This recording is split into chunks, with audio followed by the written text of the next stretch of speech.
No one in their right mind would have stopped for that dog. Not in that heat. Not in that part of town. He was tied to a rusted post behind a half-collapsed barn caked in dirt ribs showing one leg dragging. To most, he looked like trouble. A burden, a lost cause. But Claire Benton didn't see a problem. She saw a soldier. And for the first time in 2 years, she didn't walk away from something broken. The day had started like most others, quiet, too quiet. Claire stood on the porch of her uncle's old farmhouse, sipping gas station coffee from a chipped mug, wearing the same green army cap she hadn't taken off since coming home. A crow landed on the fence post, stared at her, then flew off like it knew something she didn't. The house creaked behind her, too many memories packed into creaky floorboards and dusty picture frames. Her uncle had passed last winter, and with no one else in the family willing to deal with the place Claire moved in. Truth was, she needed the silence more than anyone realized. She tossed the last of her coffee into the weeds and grabbed her gloves. The barn out back had a partial roof, rotten siding, and a reputation in town for being haunted by rats and bad luck. Perfect, she thought. Just the kind of distraction she was looking for. She was halfway through sorting old beams and rusted nails when she heard it. A sound. Soft, subtle, almost too quiet. It wasn't a squirrel or a bird. It was breathing, heavy, broken breathing.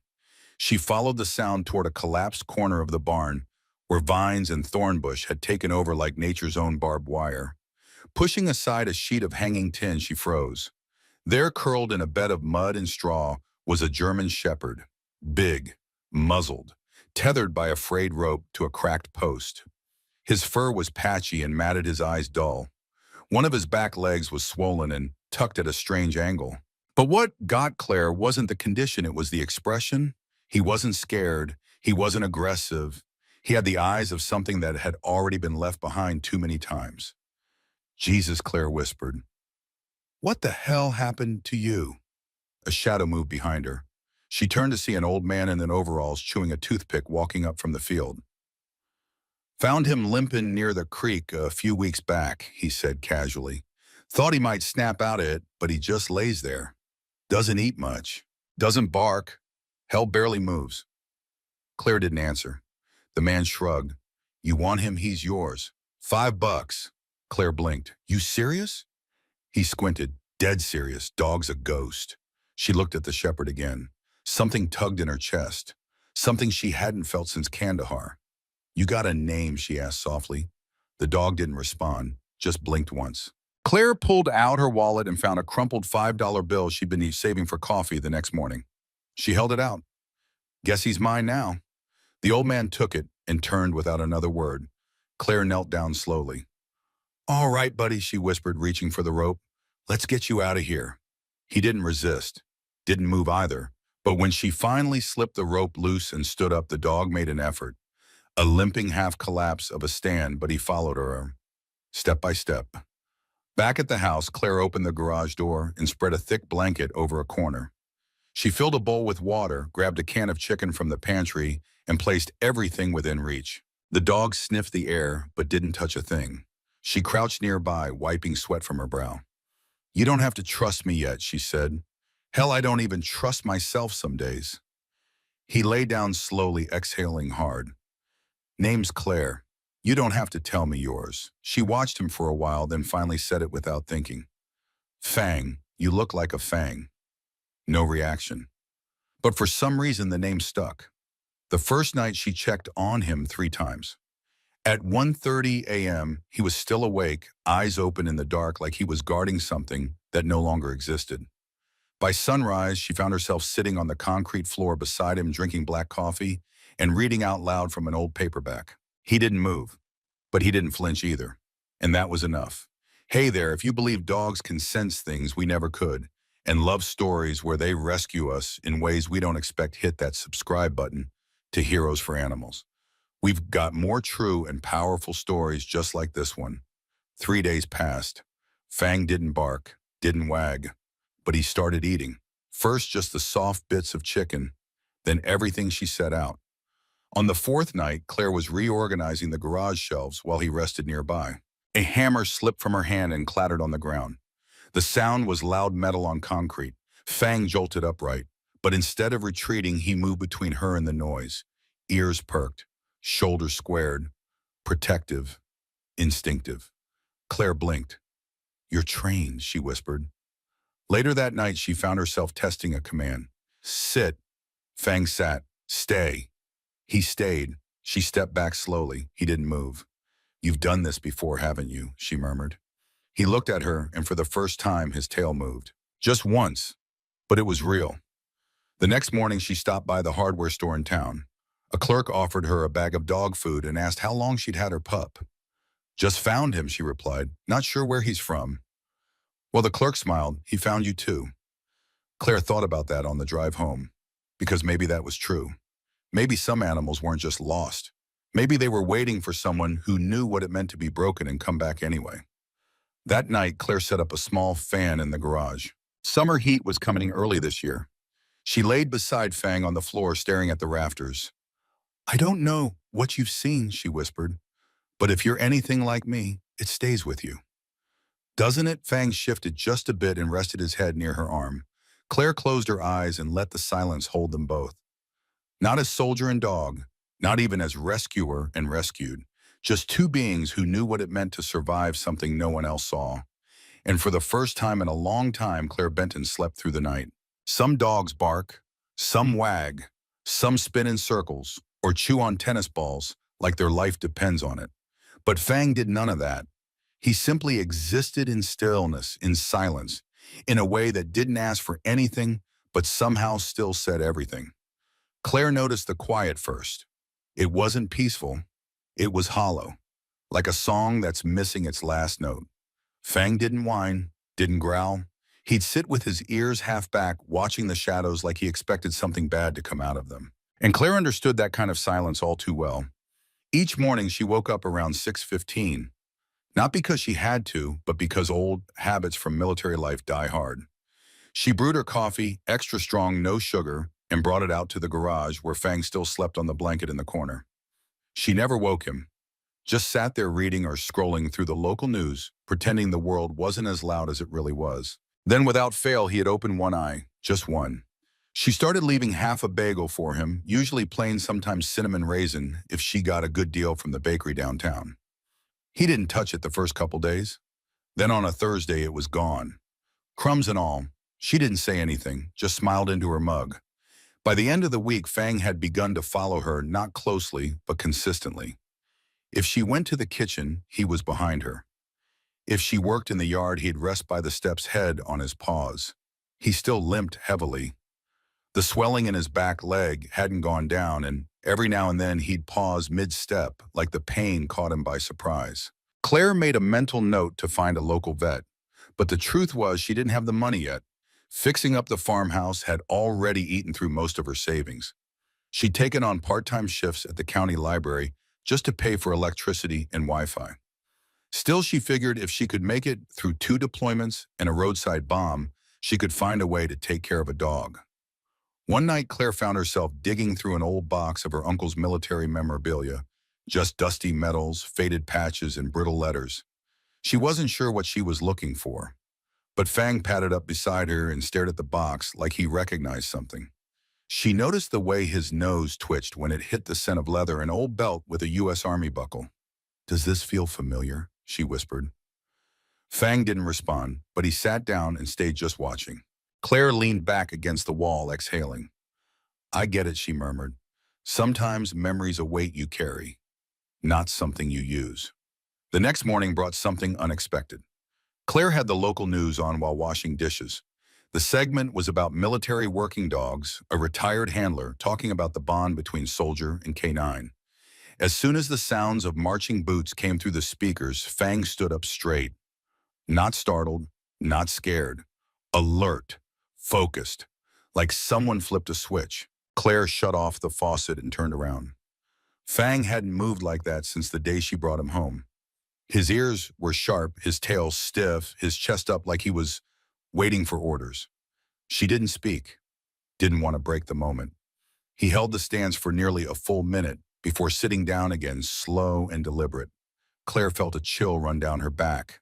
That wasn't just instinct, that was training. She spent the afternoon doing research. She looked up signs of former service dogs, how to identify past military training, how some dogs were repurposed after tours and others disappeared. Most were tagged, chipped. But if a dog went MIA or was lost during action, sometimes they just fell off the record. By dusk, Claire sat cross-legged on the porch, her laptop glowing in the fading light. Fang curled up beside her like a shadow. She rested a hand on his back. "Who were you before this?" He didn't answer, of course, but his breathing shifted slower, steadier. "Who left you behind?" 2 days later, she got her answer, sort of. It started with a metal bucket. Claire had left it out by the fence after watering the garden. That morning, she accidentally kicked it while reaching for the hose. It clanged against the concrete loud and sharp. And before she could even blink, Fang jumped between her and the bucket, lowering himself, growling low, not at her, but at the sound. Claire froze. Then slowly she stepped back. Fang didn't move until she touched his shoulder gently. "You were protecting me." He looked up at her with calm, calculating eyes. Something about it made her chest tighten. She walked back into the house in silence. Later that evening, just to see what would happen, she pointed a finger at him like a fake pistol and said, almost laughing, "Bang!" Fang dropped flat on the ground. Still, head tilted sideways, like he'd done it 100 times before. Claire's mouth fell open. "I didn't teach you that," she whispered. From the porch, a voice chimed in. "No, but someone did." It was her neighbor, Mr. Harris, a retired Marine with a bad hip and a habit of watching from his porch like it was a second job. He sipped from his coffee thermos and walked over. "That dog's been trained. Not just backyard obedience either. That's tactical response behavior." Claire nodded slowly. "I was starting to think the same thing." Mr. Harris knelt beside Fang. "I've seen that look before. Eyes like that don't forget war." Claire didn't reply. She just stared at Fang and for the first time really saw him. Not just a stray, not just a dog, something lost that had once been found. That weekend, Claire built a small enclosure outside the garage with an old gate and fresh gravel. She made a sign from a broken fence board, "Fang's Yard, veterans only." He started spending time there on his own, sitting alert, facing the road like he had a job again. Every now and then, Claire would glance outside and catch him scanning the horizon as if waiting for something to return.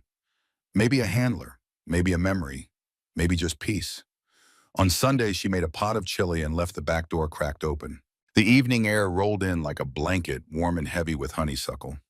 Fang walked in without hesitation and sat beside the couch as if he'd lived there his whole life. She handed him a tiny bite of cornbread. He took it gently. Claire looked down at him, smiling to herself. "You're remembering," she said. He rested his chin on her boot and closed his eyes. That night, as they both sat in the quiet watching moths bounce against the porch light, Claire finally asked the question out loud. "What happened to you, Fang?" There was no answer, just a breeze and the sound of cicadas buzzing in the trees. But deep down, she already knew the past wasn't gone. It was just waiting, waiting for the right moment to come back. And when it did, she'd be ready. It happened on a Tuesday. Not that it was special, just another humid summer morning in rural Tennessee. The sun hung heavy behind the trees and the air smelled like cut grass and motor oil. Claire had just returned from town, 2 bags of groceries in the passenger seat and a melting pint of mint chip in the back. As she pulled up to the house, Fang was already there, sitting by the fence like a sentinel, ears forward, posture firm. Not lounging, not resting, waiting. Claire stepped out of the truck, eyeing him. "You on duty today?" she asked with a smile, nudging the tailgate closed. Fang didn't move. He was staring into the distance toward the tree line just beyond the old barn. Claire followed his gaze, but saw nothing. Just waving leaves, a squirrel darting across a branch. But something about the way he held himself made her pause. "What is it, buddy?" No answer, of course. Just more silence. The kind Claire had learned to trust. Later that day, the sky turned a soft gold. Claire sat on the porch, boots off, a cold soda in one hand, and her phone open to a job posting that she wasn't sure she'd ever apply to. Fang was lying a few feet away, head resting on his paws. His ears twitched occasionally, always alert even when he seemed relaxed. That was just how he was built. His body remembered things even if his mind hadn't caught up yet. Claire had begun keeping a notebook. Nothing fancy, just a spiral-bound journal where she jotted down every strange thing Fang did. Entry 17. Snaps to attention at distant low-frequency sound. Helicopter blades. Entry 19. Guards the back door from 2 p.m. every day. No pattern. Entry 21. Recognize the command stay low before I even finish saying it. That night, she heard something crash behind the house. It was sharp, sudden, a trash can blown over by wind maybe. But Claire's instinct kicked in before logic did. She was off the couch grabbing the flashlight, heart already racing. Fang beat her to the door. He pushed ahead with a quiet urgency, body low like he was clearing the area. Claire followed, her hand resting just above the handle of the old hunting knife she kept near the back window. Habit, not paranoia. They circled the yard. Nothing. Just a fallen rake by the compost bin and a raccoon tearing into last week's leftovers. Fang didn't bark. Just stood between her and the mess, shoulders squared. Only when Claire reached down to scratch behind his ear did he finally relax. You're always 10 steps ahead, huh? He let out a soft breath through his nose, something between a sigh and a grunt. It felt human. The next morning she made an appointment. The veterinary clinic was in the next town over, a small brick building squeezed between a feed store and a laundromat. Dr. Rourke was in his late 50s, with kind eyes and a quiet way of speaking that made even the most skittish dog stay calm. Claire lifted Fang into the bed of the truck with a ramp she'd built out of scrap plywood and rope. He didn't resist, but he didn't seem happy about it either. Don't give me that look, she told him. Even soldiers need checkups. The drive was quiet. When they arrived, Fang sat still on the exam table, allowing the vet to check his leg, ears, and gums without much fuss. Claire stood back, arms crossed. He's been through something, Dr. Rourke murmured as he probed Fang's swollen back leg. You said you found him tied up behind a barn. Middle of nowhere. The vet turned Fang gently, then paused, his fingers pressing along the base of the dog's neck. Claire leaned forward. What is it? Dr. Rourke tilted his head. Scar tissue. Feels like maybe a microchip. Claire's eyes widened. Military dogs are usually chipped, he added. Sometimes the database still works. Want me to check? Claire nodded once, almost afraid to hope. The scanner beeped. A green light blinked. Then came a soft chime. Got a hit, Rourke said, pulling it up. He turned the monitor toward her. On the screen, a serial number appeared, followed by a single-line K9 unit. Tango 7 status of missing in action. Presumed deceased. Claire felt her knees weaken. Tango 7, she stared at the name. The number. For some reason, it didn't surprise her. Fang Tango just looked up at her, tongue hanging slightly from the side of his mouth like this was all perfectly normal. Rourke whistled low. That dog served. Claire nodded slowly. Yeah, I figured. You want me to reach out to the base? Claire hesitated. No, not yet. They drove home in silence. Fang rested his head on the seat beside her. Claire kept one hand on the wheel, the other occasionally brushing his fur. Her thoughts spun. Tango 7, MIA, deemed dead. And yet here he was, alive. A ghost no one thought would return. That night she pulled out an old box of Army keepsakes from her time overseas. Dust rose like memory smoke as she lifted the lid. Photos, patches, mementos. She hadn't looked through any of it in over a year. Near the bottom was a folded paper, a mission report from an ambush 2 years earlier. The name at the top, Staff Sergeant Owen Marshall, her former fiancé. She traced the letters with her thumb, breath caught in her throat. Owen had died in a convoy explosion. She'd never recovered his remains. Only pieces of a shattered wedding plan and a hollow ache no therapist could touch. And beside him always was his dog, his canine partner, Tango. Claire stared at Fang sleeping by the fire. You're his, she whispered. You were his. Fang didn't move, but somehow Claire knew he heard her. The next few days moved differently. Claire took long walks down by the river, Fang beside her. Both of them wrapped in a new kind of silence, one that understood something had changed, but hadn't found the words for it yet. She bought him a new collar. Nothing flashy, just black leather with a brass tag. Fang, Tango 7. She didn't need to call anyone from the military. He wasn't lost anymore. He was home. One afternoon, a neighbor stopped by with a point. Saw your boy in the yard. Thought you got yourself a guard dog. Claire smiled, placing a hand on Fang's head. Something like that. He seems smart, the neighbor said, squinting. Like he's watching more than most, Claire nodded. Yeah, he remembers things. Later that evening, she stood at the edge of her porch watching lightning bugs scatter across the fields. Fang lay by the steps, one ear up, tail, occasionally tapping the wood. She spoke without looking down. I thought I was the only one who made it out. Fang lifted his head. But I guess you did too. And then slowly, for the first time, Fang crawled forward and laid his head on her boots. A weight lifted from Claire's chest. She didn't know she'd been carrying. She reached down, fingers trembling slightly, and stroked the space between his ears.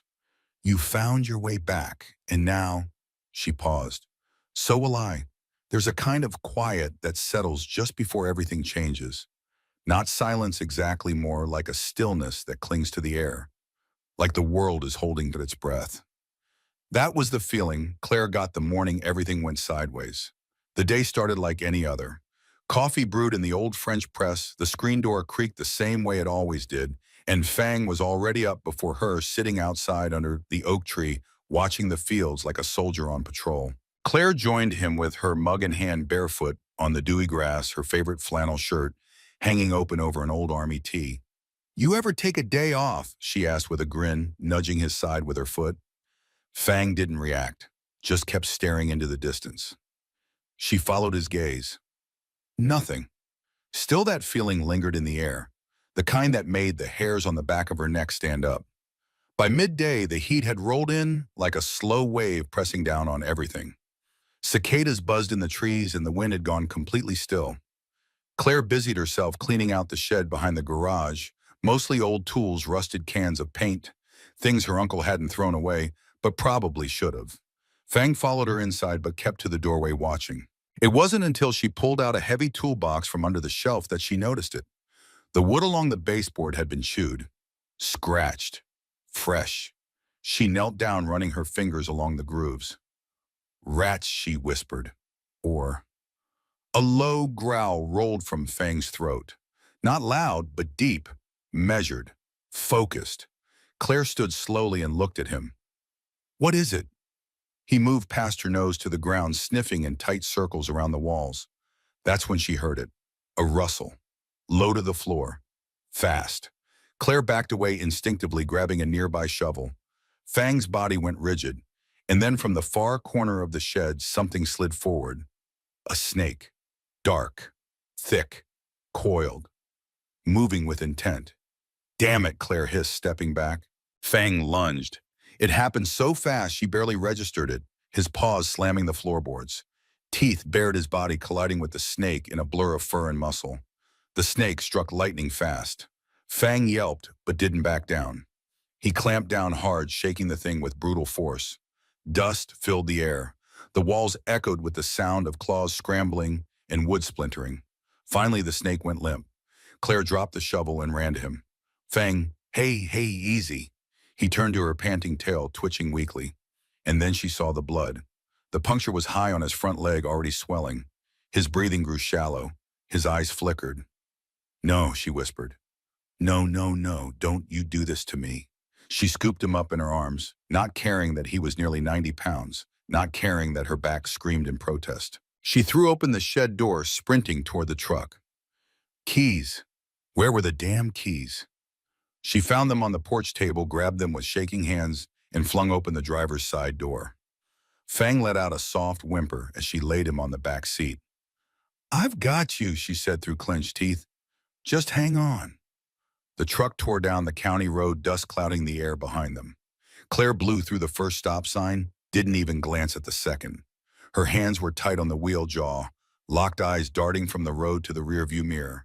Fang lay still, too still. Every few seconds, his chest rose, then again slower. Stay with me, Claire said, her voice shaking. Stay awake, soldier. That's an order.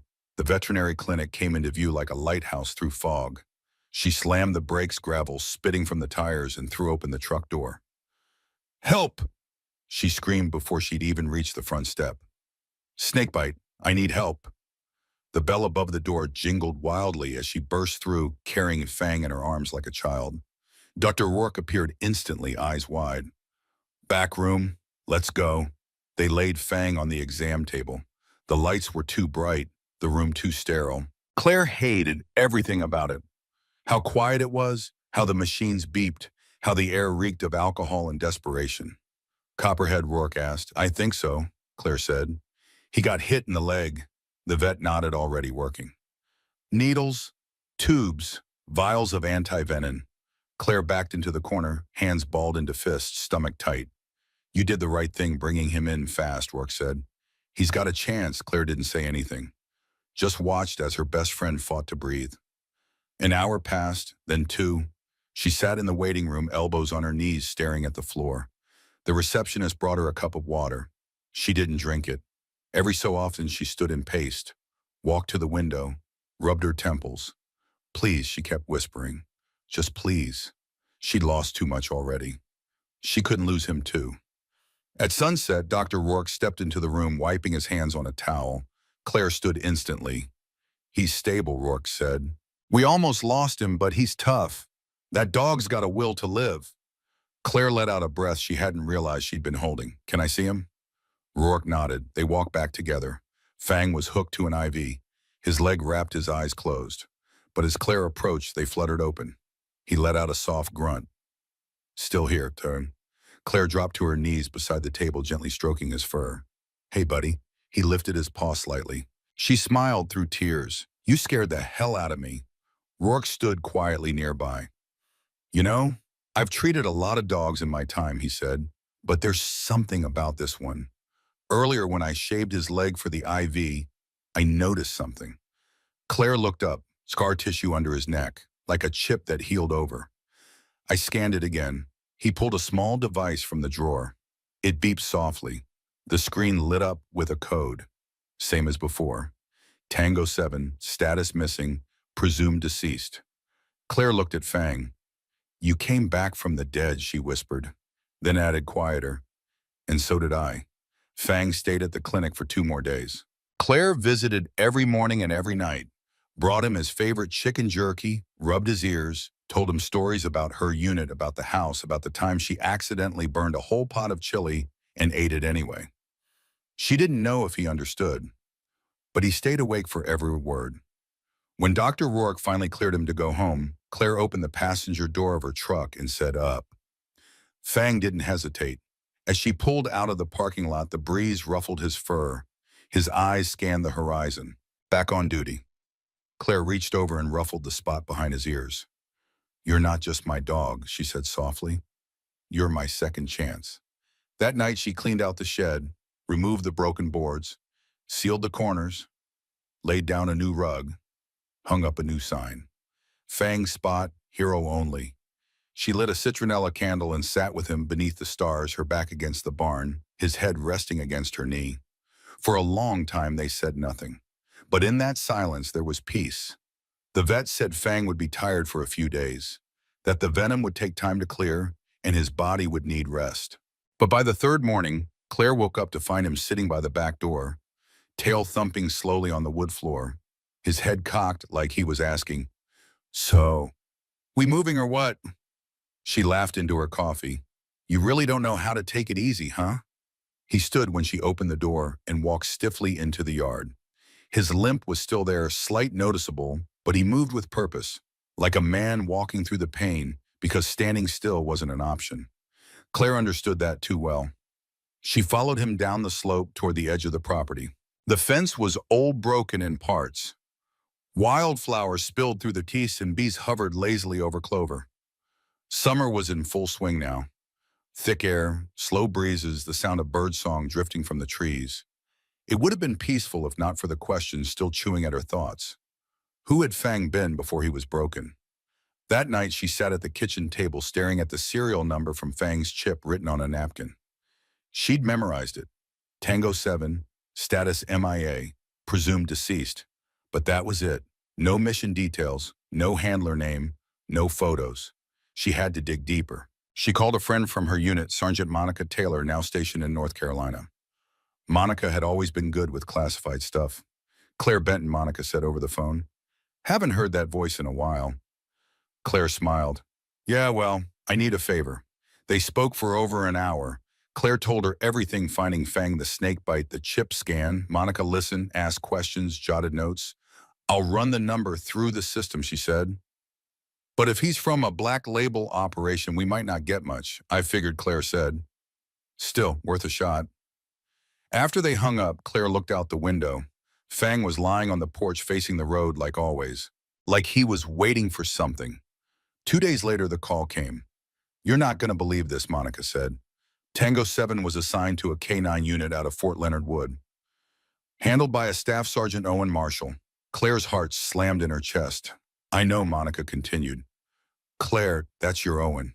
Claire closed her eyes. I know. She hadn't spoken his name aloud in almost a year. Owen had been everything. Calm in the storm, her anchor. They trained together, deployed together, built a future in the quiet moments between chaos. He loved dogs. Always said he'd retire and open a canine sanctuary in Colorado. When the convoy got hit in 2021, Claire was at a different base. They called it an IED. Said no one survived. Not even the dog. But somehow, Fang had, Tango 7 had, and now here he was, Owen's dog, living in Claire's house, sleeping on her porch, guarding her like he was still on duty. Her hands trembled as she hung up the phone. That night, she pulled out the faded mission logs.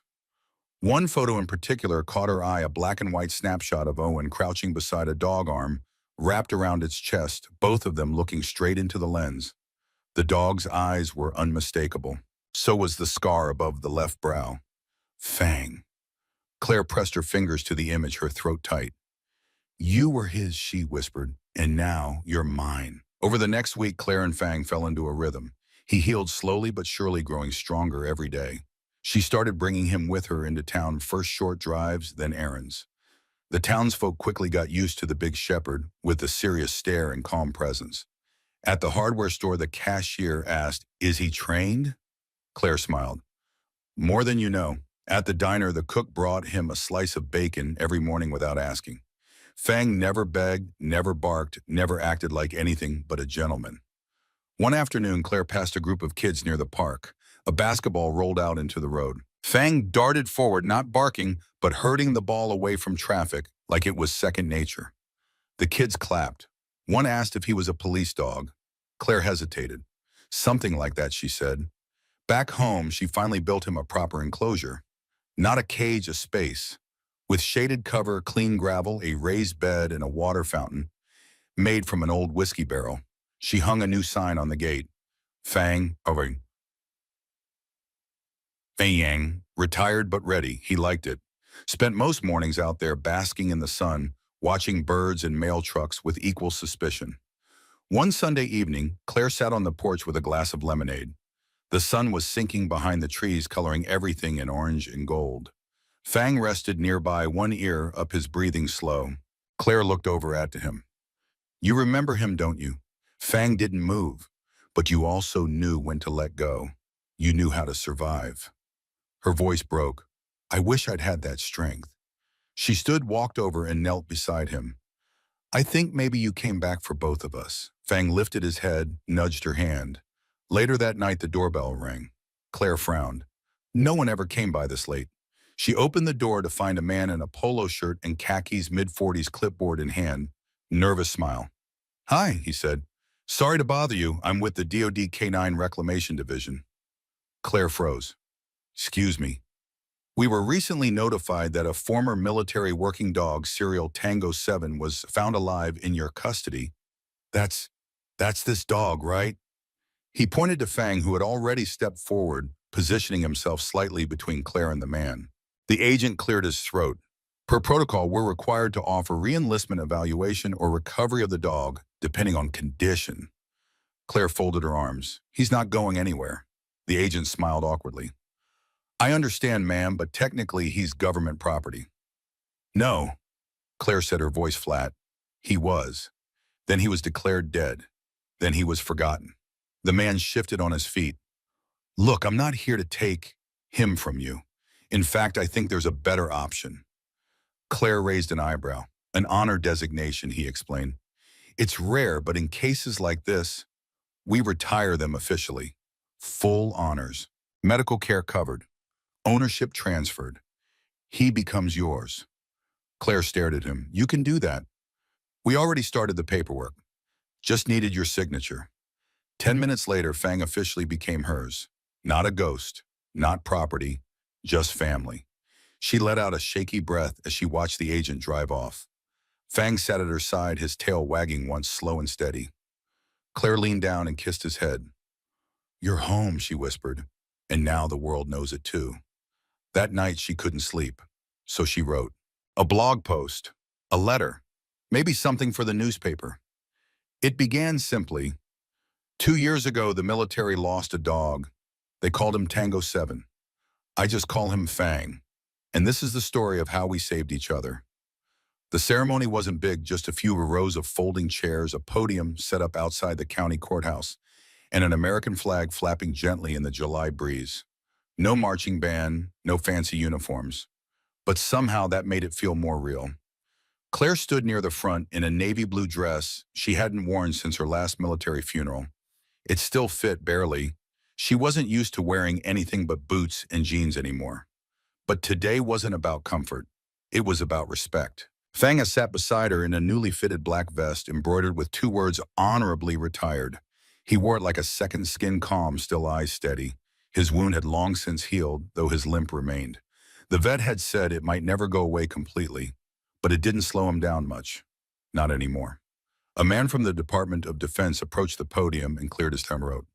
Today we recognize the extraordinary service of Canine Tango 7, also known as Fang, a dog who went missing in combat, was presumed dead, and against all odds, found his way back. Not to a base, not to a mission, but to someone who understood what it meant to be lost, and still choose to keep going. He looked at Claire. "Staff Sergeant Claire Benton, thank you for bringing him home." The small crowd clapped politely. Some stood. Claire swallowed the lump in her throat and gave a brief nod. She wasn't good with attention. Never had been. Fang leaned against her leg, gently grounding her. Afterward, a few people came up to pet Fang or shake Claire's hand. A couple veterans saluted her. A woman from the local newspaper asked for an interview. Claire declined, but handed her the blog link instead. Back at the truck, she peeled off her shoes and let Fang hop into the passenger seat. "You did good today," she said, rubbing behind his ears, "even if you hated all that standing around." Fang gave a low huff and licked her wrist. Life didn't go back to normal after the ceremony. It went forward. Claire accepted a new job working with a nonprofit that paired retired canines with combat veterans struggling with PTSD. She helped them adjust, helped the dogs adjust too. She and Fang visited schools, local shelters, and even the VA hospital once a month. She never expected to become an advocate. But then again, she hadn't expected to survive war either. And yet, here they were. One September evening, she was stacking firewood outside the house when she heard a car pull up. She turned expecting a neighbor or maybe a delivery, but when the door opened, she froze. It was a young man, early 20s, lean build, wearing a faded army t-shirt and jeans. His expression was uncertain, like he wasn't sure if he should be there. "Can I help you?" Claire asked, wiping her hands on her jeans. He stepped forward slowly. "My name's Jason," he said. "Jason Marshall. Owen was my older brother." Claire's breath caught. Jason swallowed hard. I heard about the story made its way around some army forums. I didn't know if it was real, but I had to see for myself." Fang had already come to the door. The moment he saw Jason, he stopped, stared, then slowly, cautiously walked forward. Jason knelt in the grass, reaching out his hand. Fang pressed his forehead into the boy's chest. "I remember you," Jason whispered, tears in his eyes. "You were just a pup back then." Claire looked away, blinking fast. They sat on the porch for hours that night, Jason, Claire, and Fang. They shared stories about Owen, about the dog that had once slept at the foot of his bunk every night, about the time Fang had found a missing soldier in a storm, about how Owen said more than once, "If I don't make it home, at least I know Tango will take care of someone else." Jason showed her a picture she'd never seen before Owen with Fang, as a pup, both smiling like the world hadn't touched them yet. "He loved this dog," Jason said. "More than anything." Claire nodded. "He still does. I feel him. Every time Fang looks at me like that." Jason exhaled slowly. "You think he knew?" Claire didn't answer for a long time. Then she said, "I think maybe this was his way of keeping a promise." As fall settled in, the days got shorter. The porch grew quieter.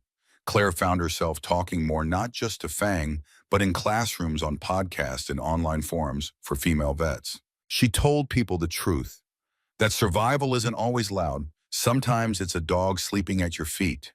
Sometimes it's silence in the middle of the night that no longer feels like a threat. Sometimes it's knowing that someone somewhere still has your six, even if they walk on four legs. Fang became a local legend. The sheriff's department made him an honorary deputy. The mayor gave him a key to the city in a ceremony at the fall fair. Kids asked about him at the grocery store. The local high school art class painted a mural of him on the side of the animal shelter. But through it all, Fang stayed the same. Calm, loyal, grounded. He didn't need medals, he had Claire. On Christmas morning, they went for a long walk through the woods behind the house. Snow dusted the branches, and the world was still like it had paused just for them. Claire wore her dad's old flannel jacket. Fang wore a red scarf one of the VA nurses had knitted for him. As they reached the ridge overlooking the valley, Claire stopped and took it all in. "This was supposed to be a lonely life," she said softly. "But you turned it into something beautiful." Fang looked up at her tail wagging slowly. She bent down and pressed her forehead to his. "Merry Christmas, soldier." Months later, a package arrived in the mail. It was a hardcover book, The Ones Who Returned, stories of canines and the soldiers they saved. Claire opened it and found her chapter printed in neat black text. The photo they'd chosen showed her and Fang sitting on the porch side by side, bathed in late afternoon light. She ran her fingers over the page, then closed the book. Now every evening before the sun sets, Claire lights a lantern on the porch. Fang lies nearby, eyes half closed but still alert, waiting. Not for a command, not for a mission, just for the simple reassurance that they're both still here, still breathing, still whole. And that's how they stayed. A woman who thought she was broken, and a dog who refused to let her forget that healing is possible, even for the ones no one saw coming back. Thank you for joining us for this emotional journey. If you've ever experienced the silent strength of a dog or felt rescued by something you didn't even know you needed, this story was for you. We'd love to hear from you. Have you ever had an animal show up in your life when you needed them most? Share your story below.